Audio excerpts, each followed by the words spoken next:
Welcome back to the studio, everyone. So my original plan for this week's video was for it to be part 2 of assembling this driveway gate project, but that will actually be next week, so make sure you're subscribed for that.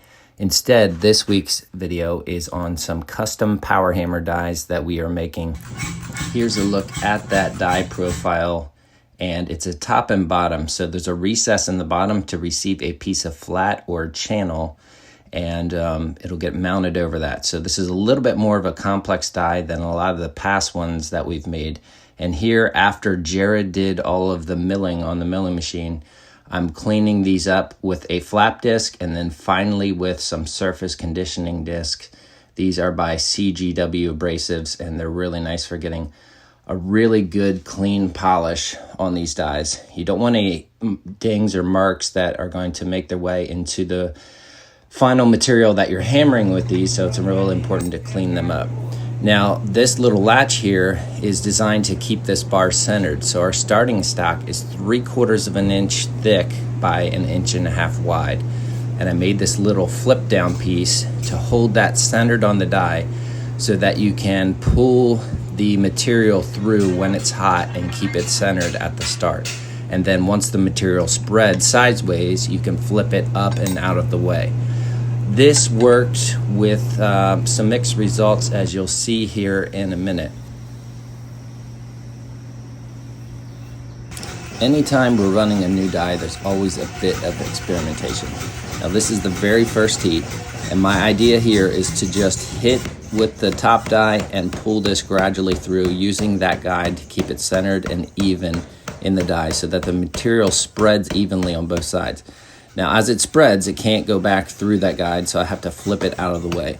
And that thing worked really well until, bam, right there. It's so light that it actually flipped up and the hammer came down and sheared off the bolt. And this is why, in this case, like that bolt is designed to be a regular soft bolt, not a grade 8 bolt. If that was a grade 8 bolt, this would have been disastrous. It would have probably ripped part of that die plate. But in this case, it just simply sheared off the bolt, and I was able to replace the bolt. Later on, you'll see I welded a weight to that, kind of laughing here as we realized what just happened. Good thing I wasn't standing right here. Jared is getting it dialed in on the Buzz-O-Matic 2000. We're gonna take about a 30-second off of this thing. So on our first run, the material wasn't quite filling out the die like we wanted, so that's why Jared buzzed off that little bit, 30 thousandths, about a 30-second. And then we took a second heat to try out the die and see how it performed.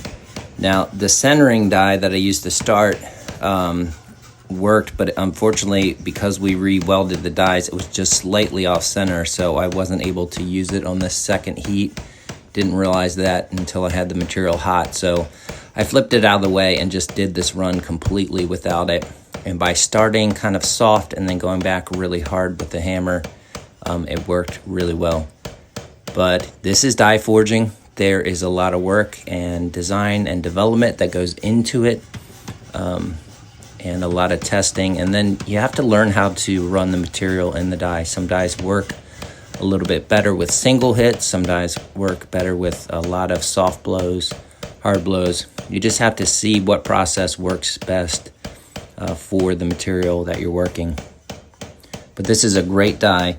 Really happy with how the top and the bottom are turning out. I'll show that in a close-up here in a minute. But we've made this up for a job that we're working on right now, but this will get used many, many, many times in the future. Once it's forged in the hammer, the Nasal 3B, then I take it over to the 200-ton press, and I'm able to squish and straighten it about 22 inches at a time. And this press is really awesome for this type of work. You could straighten it with the sledge at the anvil, but this also flattens it as it straightens it. So make sure that everything is square, flat, and true.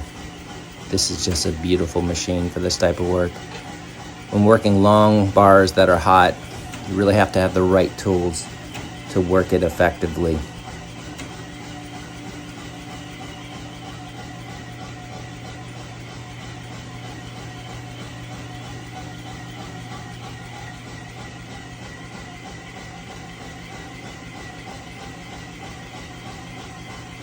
So we had to experiment a little bit with starting stock size, but man, I had one little mishit on that side.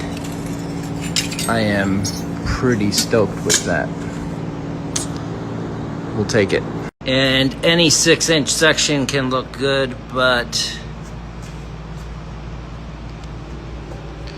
when you get a long length, that's the proof in the pudding.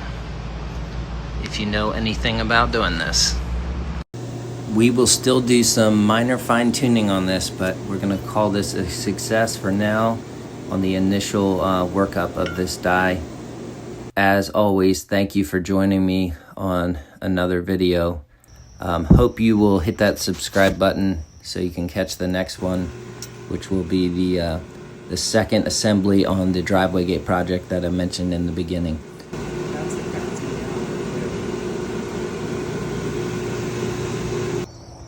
As always, thank you for being with me on this video. Hope to catch you on the next one, and God bless.